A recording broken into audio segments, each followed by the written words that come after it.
Hello and welcome to Security on Screen. My name's Peter Mawson and today I'm delighted to introduce you to Professor Martin Gill. Martin is a criminologist who's published no fewer than 14 books and over 100 articles.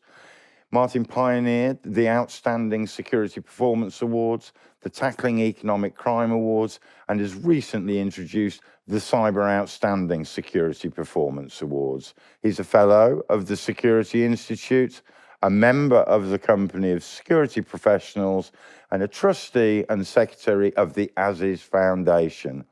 Martin, as always, it's a pleasure to welcome you to Security on Screen. Thank you very much indeed for the invite, Peter. Pleasure to be here. Martin, I was interested to learn a little bit more about your webinar program. Over 100 webinars to date and no signs of those stopping. You must have come across some real nuggets of information covering such a range of topics. Is there anything that stands out specifically for you? Well, I think that's an interesting question, Peter. Obviously, well over 100 webinars now. They're all about security thought leadership. They last 45 minutes. They've got 2, 3 or 4 guests, each expert speaking about his or her view on a subject matter.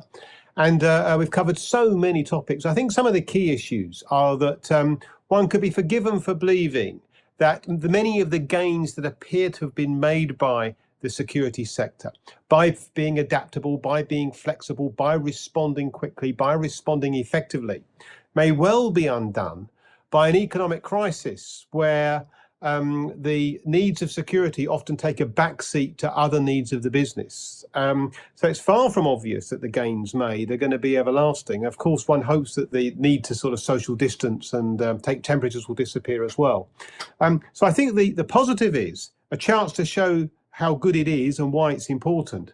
But the truth of the matter, I think, Peter, coming through, is that's true for a lot of business functions, not just security. So while it's well done, pat on the back, time will tell whether there's any long-term impact on that. But it'll need some really concerted effort on behalf of the security sector, which is not good at working together as sectors, to bring out the advantages and the long-term benefits. Yes, well, I think you've hit the nail on the head there. It's about cooperation, isn't it? And getting communication moving on a global scale to respond to global problems. Well, I think the associations around the world are very good at doing what they do. They have to be, of course, to survive and to keep their membership.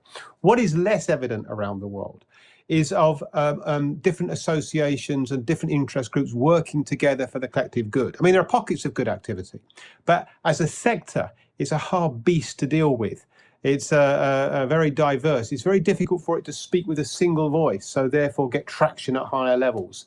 And sometimes it's those sorts of things that stand in the way of it making progress. And I don't think there's been enough speaking about just how good the sector has been and what it's done. And therein, for me, lies the big danger. Well, a lot of your work is focused around seeing that recognition where it deserves to be and to be highlighting the current issues that we should be considering globally.